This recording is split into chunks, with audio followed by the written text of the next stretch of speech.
kayak semut, semut. Bahaya ini COVID nih. Gitu. Waduh, serem. Waduh. Taman Impian Ancol serem.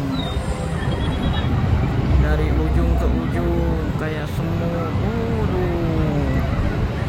Udah nggak ada yang kosong deh. Waduh, sampai ujung.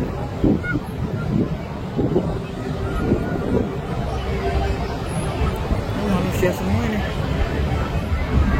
Tuh, motor aja ini nih. Nah, orangnya tuh.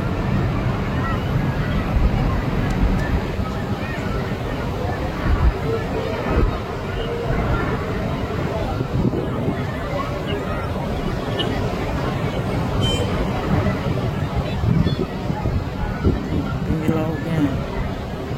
Aduh, tinggi lautnya serem.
Ini bisa kayak India nih, bahaya nih. India mandi kolam, ini mandi laut Taman Impian Ancol itu kayak semut berdekatan sampai ke ujung. protokolnya udah nggak ada ini. Gawat, gawat, gawat. Bahaya, bahaya Idul Fitri. Wih, bahaya. Lihat tuh manusianya. Mana ada protokol lagi? Ayo, udah sampai di sini di air. Siapa yang pakai masker? Tidak ada yang pakai masker.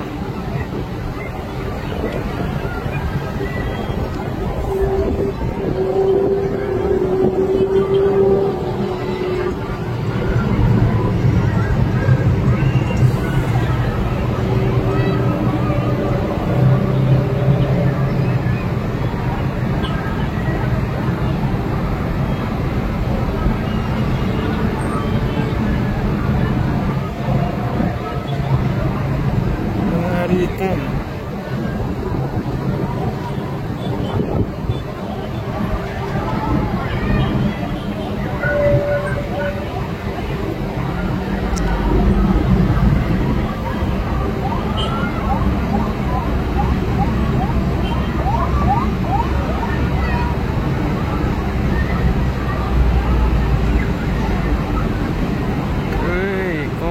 Covid, lihat tuh kayak semut orangnya. Kayak semut kan? Bahaya deh.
Selamat siang.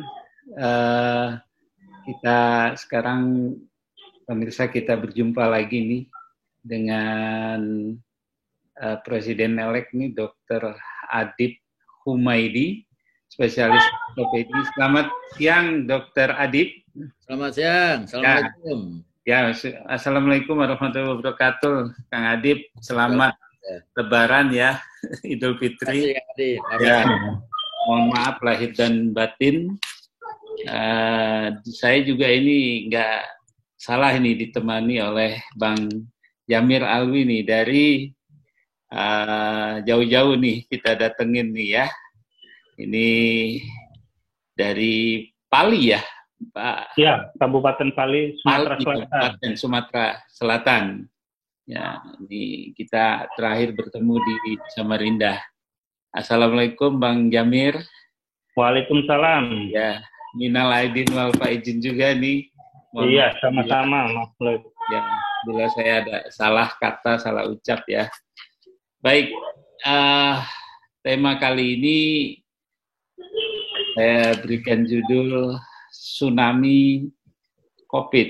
Ya, kalau udah dengar tsunami ini agak-agak bagaimana gitu ya.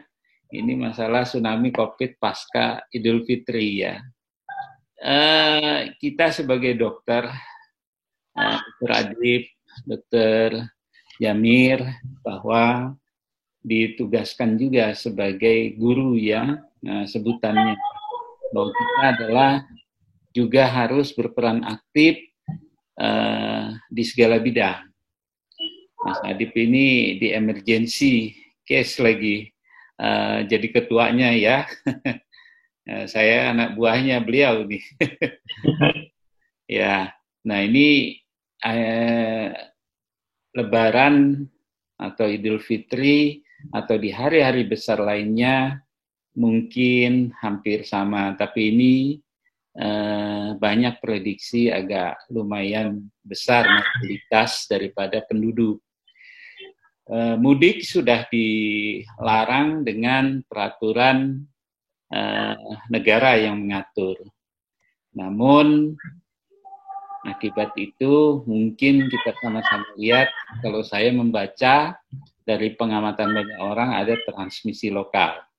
Nah, video yang tadi yang sudah viral, mungkin kejadian di Malam Takbiran, di Tempo sudah mengeluarkan, kedua juga di saat wisata di Ancol, di Pantai Indah Kapuk, orang-orang elit juga, mohon maaf saya tidak menggolongkan elit atau tidak elit, tapi yang di sana itu mobil yang ngantri, kita udah bisa bayangkan. Terus di Pangandaran, bahkan di Waterboom di Banten ya, nah itu semua penuh. Mas Adib, ini sebagai, tentunya kita ini sebagai orang kesehatan, ada banyak pihak, kita tidak bisa sendiri ya. Bang Jamil pernah menulis di WA Group bahwa kita ini tidak pernah bisa sendiri.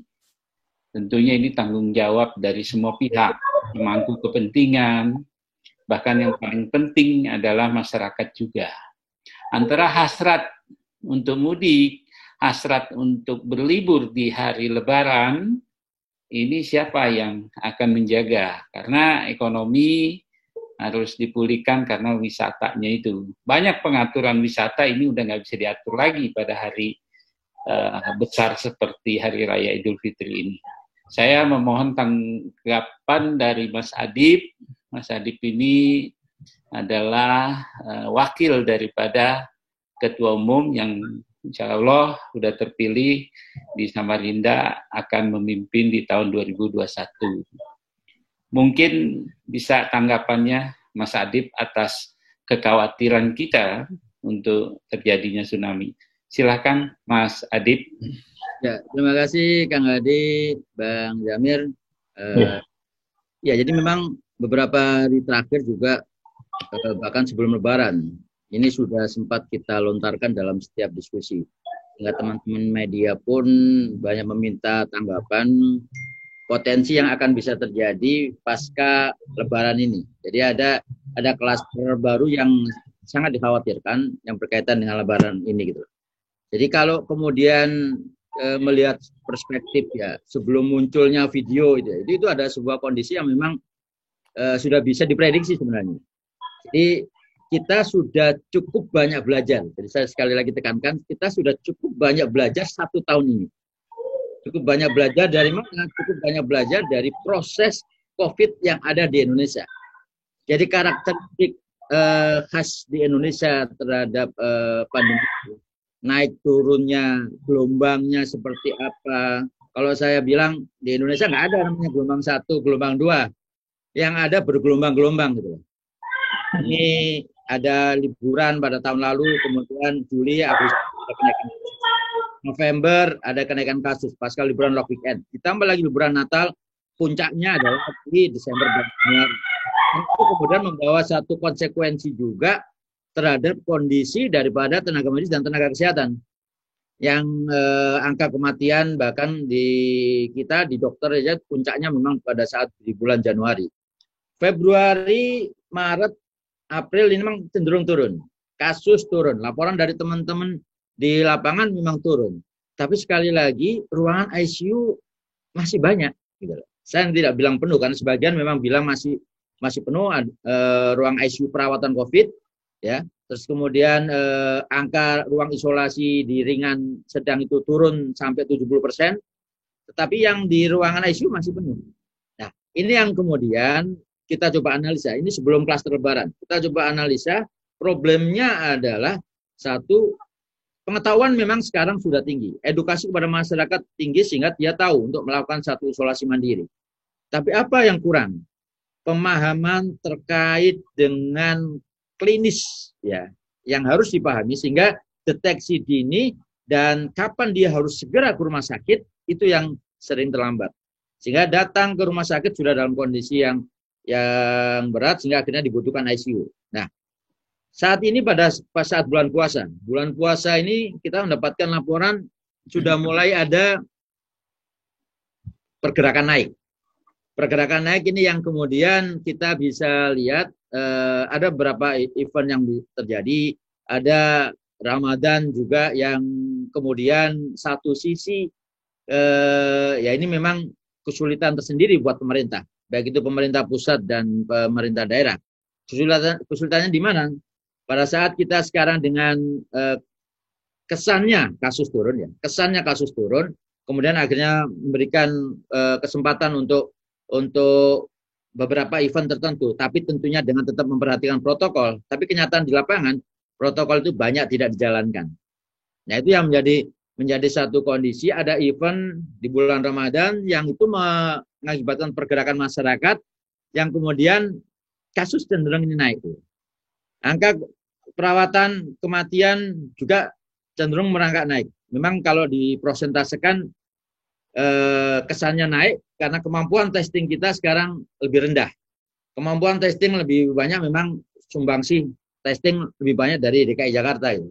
Tapi di beberapa daerah itu turun itu. Nah, ini yang kemudian sampai di pada mudik ya, maka ada potensi kenaikan yang akan bisa dipengaruhi. Satu, mudiknya itu sendiri. Artinya lokasi mudiknya. Jadi kita bisa petakan sebenarnya sekarang mapping. Beberapa lokasi yang dia menjadi tujuan mudik itu yang harus diwaspadai, kemungkinan naik. Kemudian nanti bicara arus balik mudiknya sendiri.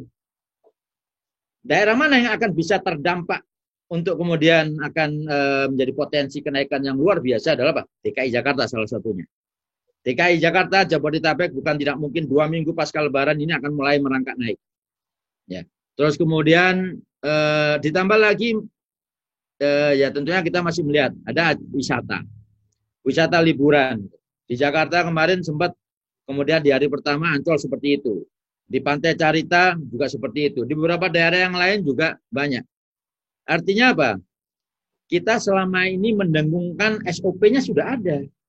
SOP dari pusat itu sudah ada. Bagaimana wisata itu dibuka tapi dengan prokes.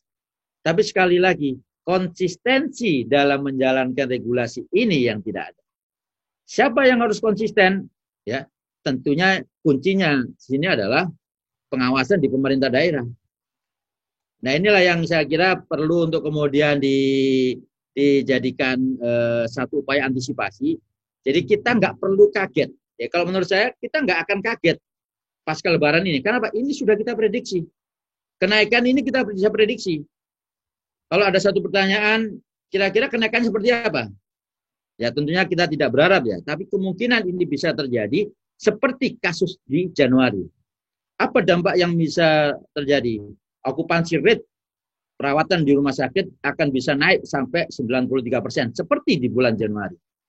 Nah inilah yang kemudian perlu ada upaya-upaya antisipasi. Jadi upaya antisipasinya adalah tentunya adalah penguatan strategi testing, tracing, treatment ini tetap harus menjadi prioritas.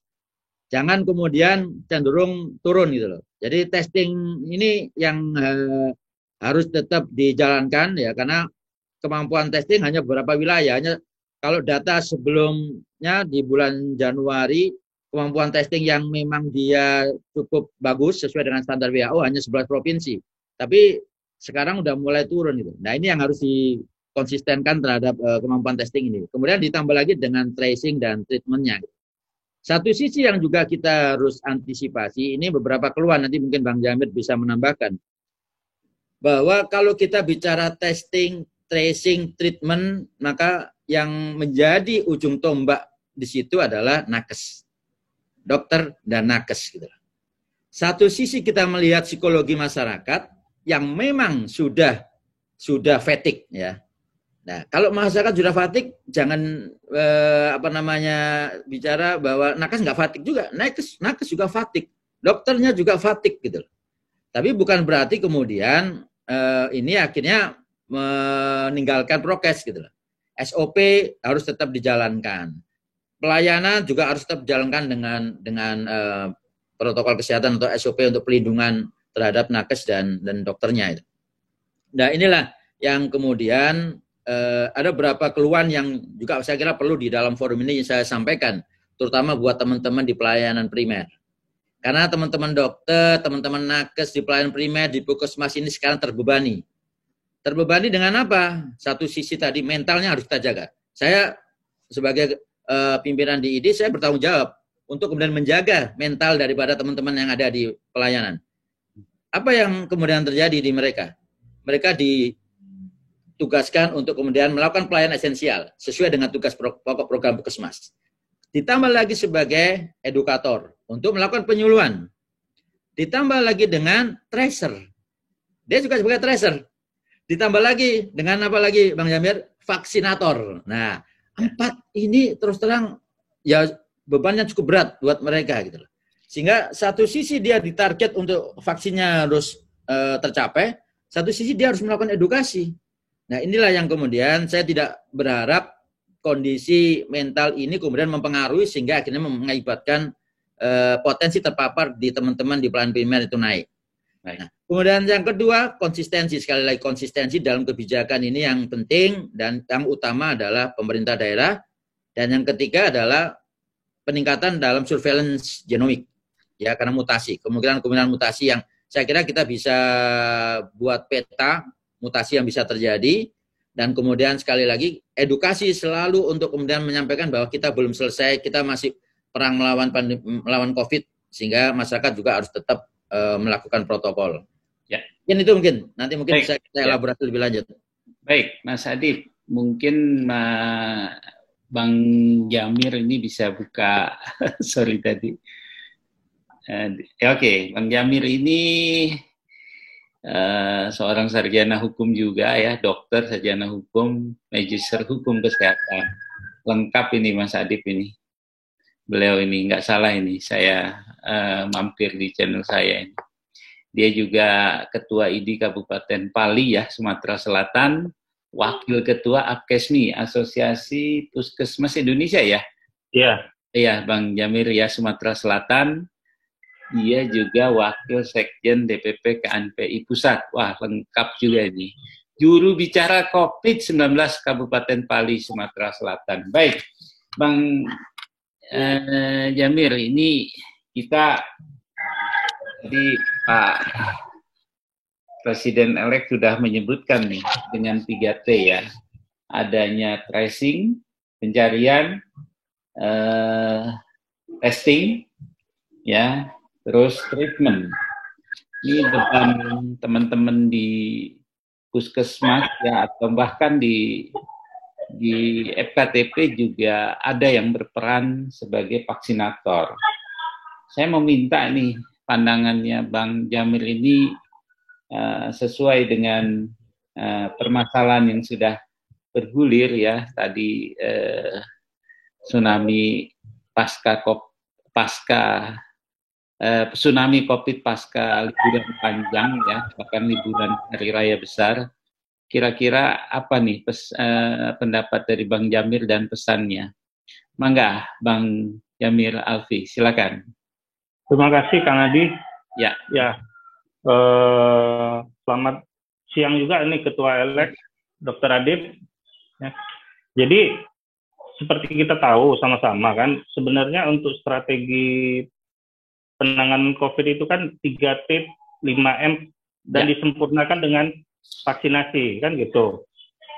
Jadi, kalau yang kita lihat di lapangan, dan saya rasakan sendiri apa yang terjadi, sebenarnya kalau untuk 5M, masyarakatnya sudah lumayan banyak paham tentang masker, jaga jarak, dan sebagainya, cuma tingkat kedisiplinannya yang masih juga rendah, karena ada kejenuhan juga yang saya perhatikan itu ada di tingkat masyarakat, karena kita mengalami pandemi COVID ini udah setahun lebih gitu. Jadi artinya tingkat kejenuhan di masyarakat juga ada tentang kondisi COVID gitu. Sehingga prokes mereka paham, tetapi sedikit mulai ada longgar. Sehingga kalau untuk yang prokes ini dari bantuan dari TNI, Polri itu sangat penting dan sangat membantu banget gitu memang. Kita lihat untuk pendisiplinan. Karena kalau hanya kita yang berteriak-teriak saja, tidak cukup gitu. Tapi harus ada tracing dari TNI Polri untuk pendisiplinannya. Dan itu yang sudah dijalankan. Cuma yang menjadi hambatan di lapangan adalah yang saya perhatiin ini tidak berani masuk ke 3T. Itu tracing, testing, dan treatment itu. Kenapa?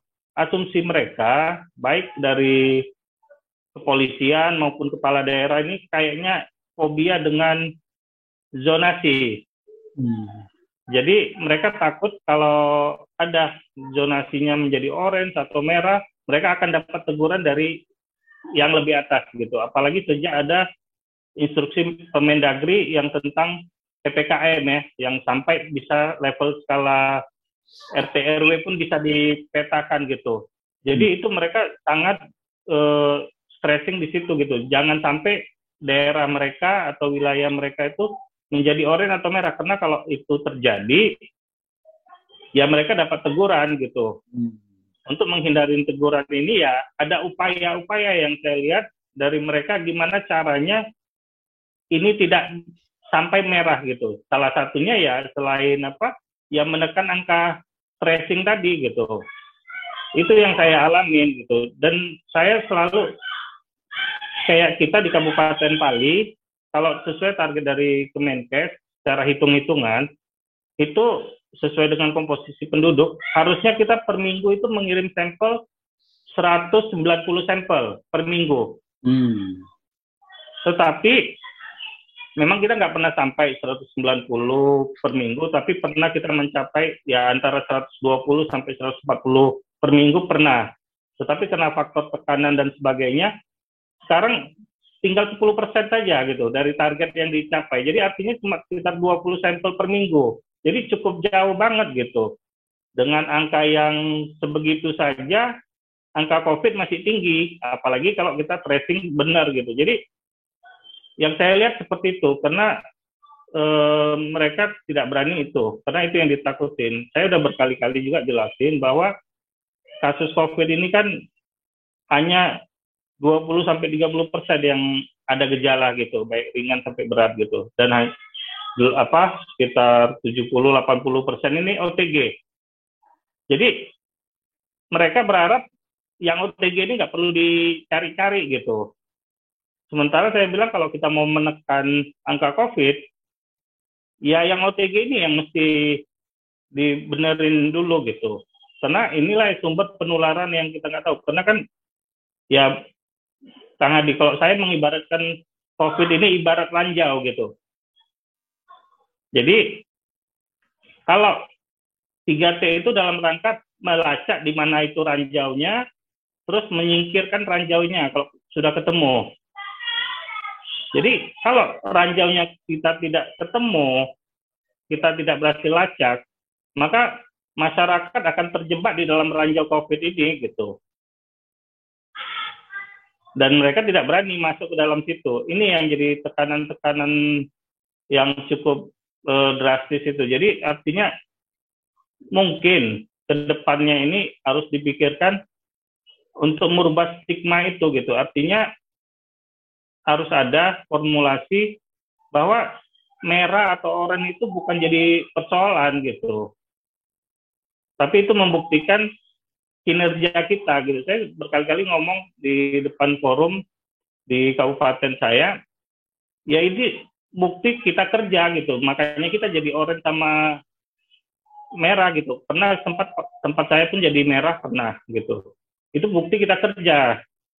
Kalau kita nggak kerja, hasil kita mungkin ya hijau atau kuning karena kita nggak melacak gitu.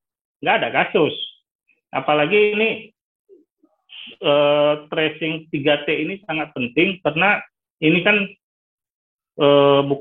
kita bukan hanya dihadapin ancaman yang virus varian yang lama karena akibat mobilisasi dan sebagainya, tetapi kan kita diambang pintu yang mutasi ini gitu.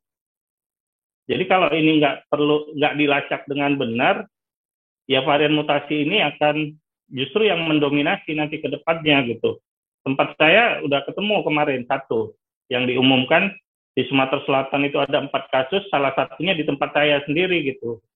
Dan uniknya kasus varian yang di tempat saya itu adalah orang tanpa gejala.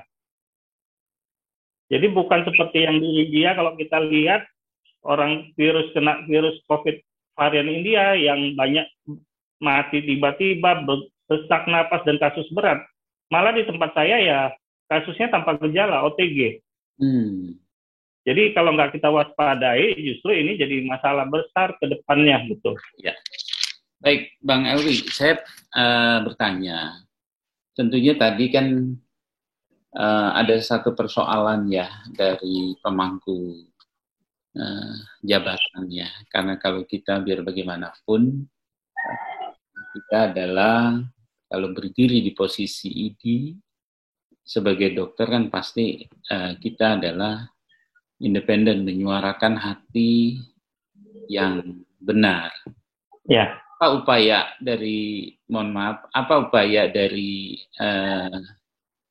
teman-teman di sana, termasuk mungkin Bang Jamil Alwi sendiri, nanti mungkin bisa dikuatkan dengan Pak Presiden-elek, karena ini kan persoalan ini kan mungkin di bawah, sudah saatnya lah kita bersuara, kita memimpin, kita lead di dalam hal ini karena kita tanpa kepentingan apapun. Mangga, Bang Jamil. Ya kalau saya tetap bersuara sesuai dengan aturan yang dikeluarkan oleh Kemenkes. Artinya skema-skema untuk pemeriksaan tracing itu kan di peraturan di Kemenkes kan sudah ada gitu. Skema A, B, C itu tergantung kondisi di lapangan gitu. Ya, betul. Kita berusaha tetap di koridor itu, tetapi untuk upaya ada memanipulasi data atau apa ini tetap kita ya masih sampai saat ini saya masih tidak bisa terima itu, karena ya ini akan menyangkut kalau ada kesalahan data, ini akan berakibat fatal ketika kita membuat kebijakan baru. Misalnya nanti semester depan ini kan ada rencana untuk pelajaran tatap muka gitu. Tentu didasarkan zonasi warnanya tersebut. Tapi kalau zonasi warna itu sudah tidak real lagi, tentu ini akan berakibat fatal dalam pengambilan kebijakan yang seharusnya belum boleh tatap muka secara offline, ini malah kita buka sekolah gitu. Kan ini berakibat fatal gitu. Jadi ini yang kita khawatirkan juga. Jadi tetap kita bertahan dan kita tetap minta gitu bahwa ranahnya 3T itu yang menentukan mana yang perlu di PCR, mana yang perlu swab antigen, itu adalah kompetensinya kita gitu, bukan mereka gitu. Karena ada upaya dari mereka ini untuk mengintervensi, jangan buru-buru dong semuanya di swabin gitu. Karena itu tadi ketakutan tadi mereka gitu. Jadi kan ya saya selalu tetap berkeras itu, karena staf-staf saya pun di lapangan banyak mengeluh ketika tracing di lapangan didampingin oleh polisi, polisi cenderung mengintervensi, sehingga staf-staf saya bilang, mana sebenarnya mau diikutin, kepolisian atau kita? Saya bilang polisi boleh ikut, memang harus ikut, itu dalam rangka pengamanan. Artinya kalau saat tracing ada hambatan dari masyarakat yang tidak mau di swab atau apa, mungkin dengan adanya polisi mereka jadi mau gitu. Bukan polisi yang menghalang-halangi yang atau menentukan mana yang perlu di swab, mana yang tidak gitu. Itu yang terjadi. Jadi kita masih terus berdebat di situ dan terus ada kontroversi dengan itu gitu. Tetap kalau saya tetap prinsipnya tetap jalanin sesuai dengan aturan yang ada, bahwa yang perlu di swab PCR kita PCR, mana yang kita antigen ya kita antigen gitu. Tapi yang menentukan itu adalah kita gitu, bukan mereka gitu. Baik. Tetap kita itu, tapi ya akhirnya tetap jadi masih kayak perang dingin. Akhirnya saya sampai berapa kali dipanggil bupati hanya untuk disuruh mengalah gitu, cari win-win solution gitu. Baik, Mas Bang Jamil Alwi ini tentunya masyarakat Sumatera Selatan dan juga mungkin akan diikuti oleh teman-teman yang lain nanti Mas Adip ini. Saya boleh dikatakan saya mewakili masyarakat Sumatera Selatan walaupun saya orang Banten, mungkin di Banten juga nanti sama, bahwa Bang Jamil Alwi ini sangat ditunggu untuk terus bersuara, memberikan suara kebenaran. Mungkin sehabis ini saya akan beralih ke presiden kita ini ya, di kedokteran, presiden-elek. Beliau sudah sewaktunya nanti membuat sebuah fatwa atau apa ya, bahwa kitalah harusnya sebagai suara kebenaran. Makasih Bang Jamil Alwi. Ini letak persoalannya bahwa kita no politik, kita berkarya atas nama kebenaran. Mudah-mudahan yang di kepala dinas yang dijabat oleh sejawat dokter kita semua bisa melakukan suara kebenaran itu. Saya beralih dulu ya Bang Jamil, nanti ya, terima kasih atas pengungkapannya.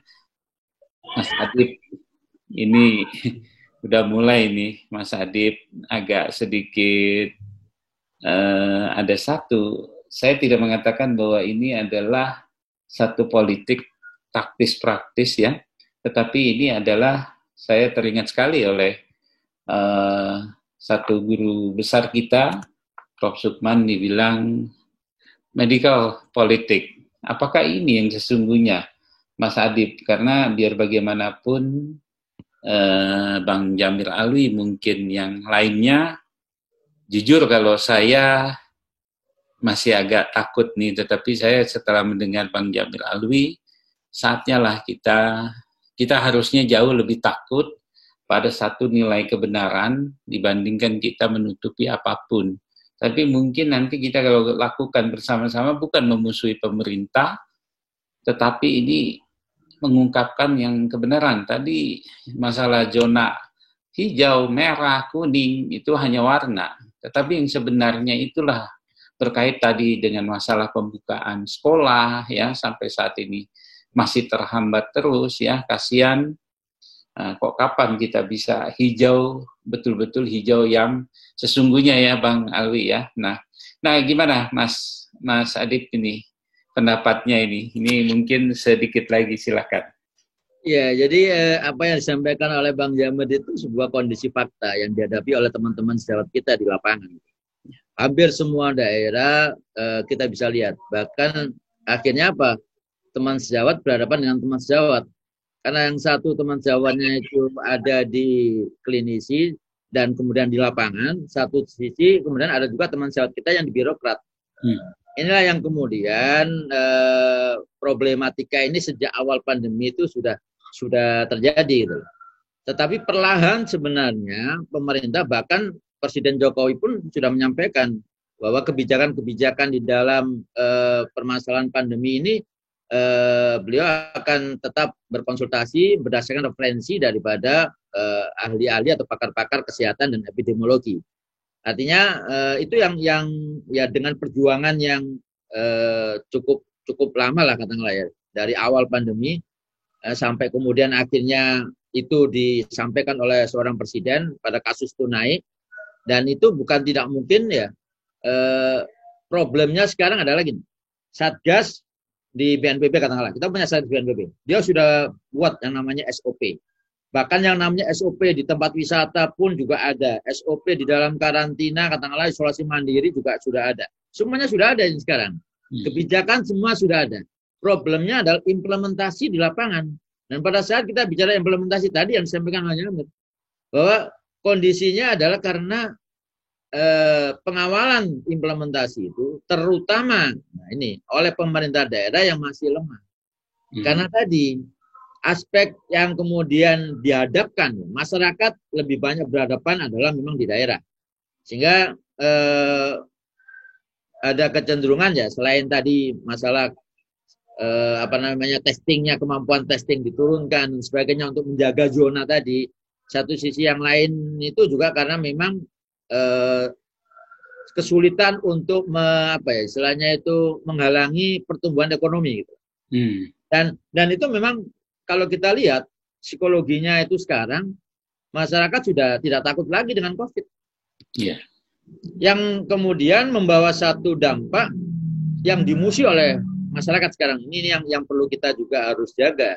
Dan ini nanti kita bicara repositioning dan rebranding daripada profesi. Yang mungkin nanti ya kalau saya usulkan tadi, apa yang tadi disampaikan Kang Hadi tadi itu akan lebih baik kalau kita buat diskusinya di kapan? Tanggal 20 Mei, Hari Bakti Dokter Indonesia. Cocok itu tadi. Repositioning dan rebranding karena yang sekarang kita dihadapkan adalah dokter dianggap menakut-nakutin terus. Dokter dianggap yang kemudian mengambil untung daripada pandemi COVID ini. Kita masih lihat gitu. Ada sekitar mungkin kalau di dalam diskusi masih ada 25% masyarakat yang belum percaya dengan COVID. Yang itu kemudian bergerak secara masif untuk menimbulkan informasi-informasi yang berkaitan dengan infodemik dan hoax dalam permasalahan COVID ini. Nah inilah yang menjadi PR kita, Kang Hadi. Ini ada satu data kalau saya boleh share ya. Oh boleh. Silakan aja Mas Hadi. Bisa. Ini ada 2 slide saja sih. Ya. Bisa belum? Coba. Belum. Oh sebentar ya Mas Hadi, sebentar. Ada data yang pernah disampaikan oleh teman pakar epidemiologis yang saya kira bisa menjadi satu rujukan buat kita. Nah, Mas. Belum. Sudah bisa belum? Ya udah, ya. Silakan Mas Hadi. Saja ini. Ya. Digedein. Oh ya, sudah. Sebentar. Kemarin pada saat saya berdiskusi terkait dengan hal ini. Izin tadi bisa. Oh ya, udah nampak besar ini. Silakan. Ya. Silakan. Jadi ada pandangan dari sudut pandang ahli epidemiologi yang lonjakan kasus pada libur panjang akhir tahun yang kemarin pada bulan Desember. Kemudian kenaikan kasus juga terlihat sudah mulai dari pertengahan November. Ada fluktuasi kasus itu. Perlahan itu naik. Nah, kita sekarang memang dari bulan Februari turun. Tapi ini sudah mulai ada merangkak naik lagi gitu. Dan ada karakteristik tadi yang juga disampaikan kalau pada kemarin pada tanggal 13 pada pas hari Lebaran kasus turun. Karena apa? Memang labnya turun gitu loh. Apalagi kalau di DKI Jakarta yang menyumbang terbesar untuk testing itu karena memang juga ditunjang oleh kemampuan daripada laboratorium swasta. Yang penting lagi di sini. Nah, ada 4 hal yang saya kira menjadi problem di dalam penanganan COVID di Indonesia. Yang pertama adalah lemahnya respon awal penanganan COVID. Yang ini cenderung meningkat pada saat bulan Desember, Januari. Tapi sekali lagi meningkatnya ini karena bukan antisipasi, tapi karena lebih karena reaktif terhadap kasus yang tiba-tiba naik. Gitu. Tapi kita belum kemudian di dalam aspek antisipatif. Gitu. Jadi ini yang perlu kita siapkan dari sekarang gitu. Kita sudah bisa memprediksi sekarang, ya.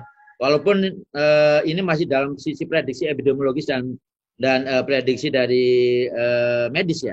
Tapi ini bisa terjadi kenaikan. Nah, upaya antisipasi inilah yang harus dilakukan. Kemudian kedua, penegakan hukum yang belum optimal. Masyarakat banyak melanggar aturan menurut berbagai alasan. Yang ini juga bukan tidak mungkin ada kejenuhan. Kejenuhan semua pihak. Saya tidak bicara kejenuhan masyarakat saja. Kejenuhan di dalam para aparat ya, melihat kondisi dari psikologi masyarakat yang seperti itu, kalau kemudian ditegaskan nanti mungkin akan ada reaksi, bukan tidak mungkin nanti bisa terjadi konflik sosial. Ya, ini juga perlu diantisipasi juga. Kemudian ketiga, partisipasi masyarakat yang rendah. Yang keempat, nah masifnya perkembangan berita hoax yang masih terjadi sampai saat ini. Nah, ini ada satu data, ada kecenderungan perilaku ya yang menurun dari bulan Juli, Oktober, dan bukan tidak mungkin sekarang juga semakin menurun. Mulai dari memakai masker, mencuci tangan, menjaga jarak yang cenderung menurun. Bahkan sampai sekarang kalau kita bisa lihat di lapangan, masih banyak yang, apalagi lebih banyak, bukan masih banyak, lebih banyak yang kemudian akhirnya tidak patuh di dalam protokol, Sehingga untuk memakai masker saja sudah mulai jarang, ya. Apalagi kemudian menjaga jarak. Nah, ini saya kira ini sebuah kondisi yang akan potensi terhadap kenaikan kasus yang kita akan bisa lihat mulai dari 2 minggu pasca Lebaran. Sampai kapan? Nah, sampai kapannya ini ada fluktuasi yang akan bisa naik. Pasca Lebaran ada masuknya kantor. Masuknya pekerja-pekerja dari mudik atau yang memaksakan diri mudik atau terpaksa mudik. Maka ini juga saya selalu sampaikan, bisa nggak sekarang mulai harus ada regulasi menyatakan bahwa setiap pekerja kantoran yang akan kembali bekerja, yang kemudian ternyata dia diketahui mudik, ya, atau lapor memang dia mudik, maka dia harus screening sebelum dia beraktivitas di kantor dengan PCR. Nah, ada potensi naik lagi nanti tadi disampaikan bulan Juli mulai sekolah masuk. Ditambah lagi juga dengan apa nanti? Agustusan, hati-hati. Ada prosesi upacara, kemudian acara-acara event yang biasa kita selenggarakan di bulan Agustus memperingati Hari Kemerdekaan. Nah, ini juga bisa terjadi. Sehingga antisipasi ini kita harus siapkan 2 bulan ke depan. Karena sampai bulan Agustus itu bisa terjadi angka kenaikan. Nah, inilah saya kira yang harus kita buat adalah kebijakan antisipatif, bukan kebijakan reaktif. Satu sisi juga nanti profesi harus mempersiapkan diri untuk repositioning tadi. Nanti mungkin di tanggal 20 Mei kita bisa diskusikan repositioning profesi di dalam era pandemi COVID ini. Gitu Kang Adi. Baik. Mas Adib ini udah jelas ya pesan-pesannya. Nah, saya ke Bang Jamil dulu nih. Kira-kira gimana nih harapan mungkin karena ini kita terbatas dengan waktu. Bang Jamil sudah melakukan sesuatu mungkin nanti kebangkitan di 20 Mei. Di 20 Mei ya nanti ya. Pak Adib ya. Kira-kira Bang Jamil ini apa harapan-harapannya terhadap ya banyak hal, pemangku kepentingan, teman sejawat, utama dengan masyarakat sendiri. Silakan, Bang Jamil. Ya, jadi kalau saya sih harapannya untuk kedepannya ini bahwa kita harus sama-sama paham, baik di level masyarakat, pelaku pelaksana untuk penanggulangan COVID maupun pemangku kebijakan ini ya harus bergandengan tangan, jangan saling mengedepankan egonya masing-masing gitu, untuk saling mengintervensi sehingga akhirnya jangan ada kesan dia yang mau dapat nama, kita yang harus ditumbalkan gitu, itu tidak boleh. Jadi artinya kalau kita mau benar ya semuanya saling menghargai masing-masing, kayak kita menghargai posisi mereka sebagai pemangku kebijakan, dan mereka juga harus menghargai posisi kita sebagai sebagai tracer itu, untuk melacak ini gitu. Karena dengan kita mengetahui ranjau-ranjau di mana posisi ranjau COVID ini, kita akan lebih mudah melokalisir di mana untuk memutuskan mata rantai sehingga isolasinya lebih berjalan gitu. Sehingga yang dikhawatirkan bahwa Indonesia diambang ancaman mutasi COVID itu bisa ditekan gitu. Saya kira itu yang dulu ke depannya.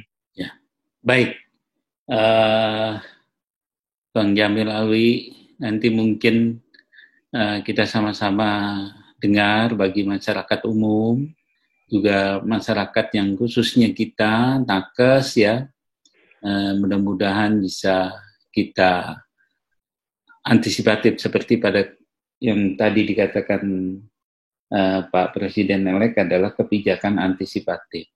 Nah ini saya makasih ya Bang Jamil, nanti mungkin kita penutup sekarang ini. Bang Adib ini kira-kira apa nih pesannya buat teman-teman sejawat? Anda adalah orang kedua di Ikatan Dokter Indonesia. Tentunya kita akan mendengar semuanya di berbagai lini. Dokter yang ada di pengurus ID, di luar pengurus ID, bahkan ada yang di manajemen rumah sakit, manajemen pemerintahan, birokrat, di Kemenkes juga ada. Kira-kira ini pesannya apa nih untuk lebih menggelorakan bahwa kita harus berani menyuarakan. Bahkan teman-teman kita ini banyak yang ada di birokrat, ya, menjadi kepala dinas, bahkan di anggota DPR, ya, banyak jabatan di tentara, mungkin bisa menggelorakan semangat repositioning, ya. Mohon maaf nih, lidah saya agak-agak kejepit karena saya agak sedikit gemes juga ini akhirnya. Silakan Mas Adib, mungkin sebagai penutup. Ya, jadi yang pertama tentunya saya berharap buat teman-teman tenaga medis dan tenaga kesehatan, khususnya para anggota ID, para teman sejawat dokter sekalian, untuk bersiap-siap kenaikan lonjakan kasus yang ini juga akhirnya berpotensi meningkatnya paparan juga kepada kita. Nah, kita tidak ingin kasus kematian teman sejawat ini terjadi lagi. Ya. Saat ini memang di bulan April Mei turun cukup signifikan.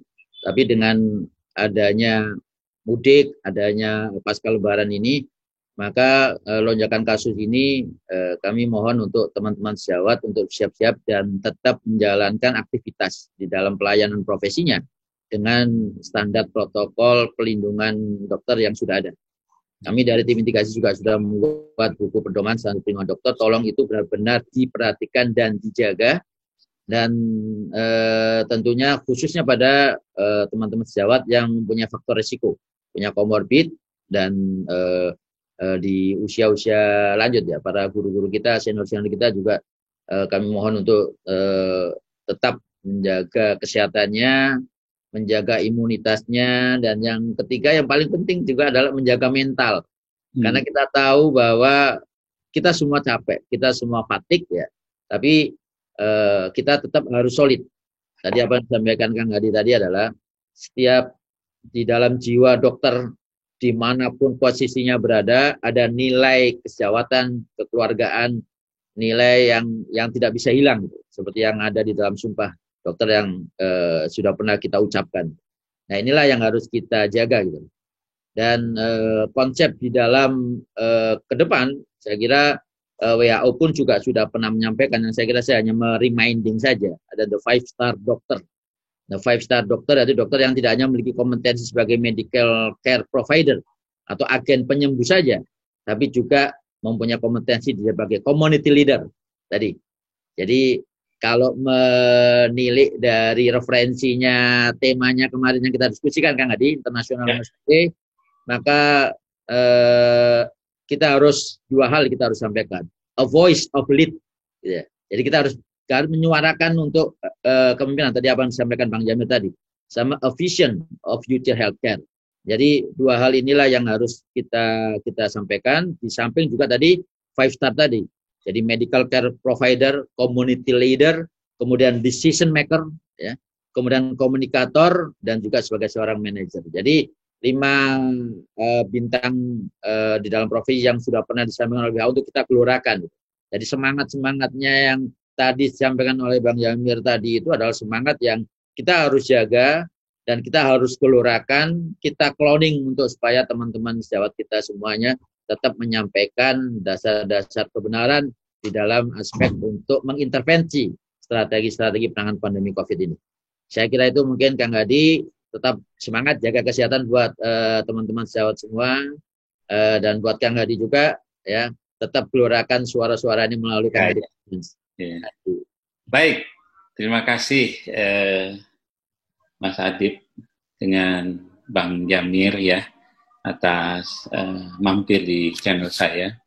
Mungkin saya bisa simpulkan pesan yang tidak pernah kita lupa untuk khususnya masyarakat umum, bahwa kita adalah garda di segala lini. Ya, nakes itu baik garda bukan hanya garda paling belakang, hanya di kotak sebuah vaskes, tapi kita menjadi garda lini terdepan bersama dengan tadi yang dikatakan oleh Bang Alwi, TNI Polri ya, Bang Alwi ya, bahwa kita butuh disipliner masyarakat, bukannya untuk malah dalam tanda kutip mungkin ada oknum yang yang melakukan malah menghalangi gerakan kita untuk 3T ya toh. Nah, sudah saatnya lah Ikatan Dokter Indonesia, juga PDGI, juga organisasi IBI, PPNI, atau yang lainnya yang tidak bisa saya sebutkan satu persatu, bahkan organisasi, asosiasi, baik itu Persi, di FKTP, di ARSI dan Arsambu, dan lain-lainnya yang mungkin sangat banyak ya Mas Adib, itu kita bergandeng tangan, semuanya itu diisi oleh orang-orang yang berkecimpung di bidang kesehatan, tanpa juga mengurangi rasa hormat saya di non-kesehatan, tetapi bekerja di bidang kesehatan. Nah, tentunya 3T, tracing, testing, treatment, ditambah 5M, dan vaksinasi adalah tugas kita semua. Ya, masyarakat rela divaksin, kita yang akan melakukan vaksinasi sebagai vaksinator. Semua ini kita sudah dalam keadaan fatigue. Jangan sampai terjadi seperti itu. Fatigue itu atau suatu kebosanan, kelemahan, kalau di kita mungkin saya istilahkan burnout ya, sindrom. Jadi memang semuanya orang masa bodoh dan terserah itu tidak boleh terjadi. Ya, kejadian di Ancol tidak boleh seperti di India. Kalau di India mulianya karena sisi agama, itu pun salah, udah terjadi. Di sini bukan sisi agama, tapi pemuasan diri. Anak-anak diajarkan berenang di pantai, memang tidak salah, tetapi salahnya situasinya masih pandemi seperti ini. Kita secara hukum mungkin menang atas diri kita, tetapi ingat ada hukum yang mengatur, hukum publik, bahwa kita harus tunduk kepada pemerintah ya. Di agama pun mungkin sudah dinyatakan, di setiap agama pun mengajarkan sebuah kebaikan, karena tanpa mengajarkan kebaikan bukan disebut agama. Itu aja mungkin pesan-pesan kita. Semoga kita bisa di 20 Mei mendatang kita lebih menggelorakan kebangkitan kita. Akhirnya saya, Kang Hadi Conscience ya, di channel saya ini mengakhiri pertemuan yang sangat bermanfaat di hari Minggu ya, 16 Mei 2021. Pesan buat semuanya pemangku kepentingan, dokter, apalagi masyarakat umum, mari patuhi tetap 3T, 5M, dan vaksinasi memang masih menunggu, belum semua. Mohon maaf, memang pemerintah sudah sangat berusaha dengan segala upaya. Kita penduduknya hampir 250 juta ya mungkin sekarang. Ini kita betul-betul memang suatu pencapaian yang masih cukup jauh tentang vaksinasi, tetapi insya Allah semuanya pasti diridhoi Tuhan Yang Maha Kuasa. Akhirnya saya tutup pertemuan ini. Terima kasih Mas Hadib, Bang Alwi, dengan mengucap syukur kepada Tuhan Yang Maha Kuasa. Saya mengucapkan Assalamualaikum warahmatullahi wabarakatuh. Semoga semuanya kita menjadi yang terbaik buat masyarakat. Terima kasih Bang Alwi. Terima kasih Adi, Bang Jamir. Sehat-sehat semuanya. Ya, salam buat teman-teman di Pali ya. Ya, ya, bentar ya.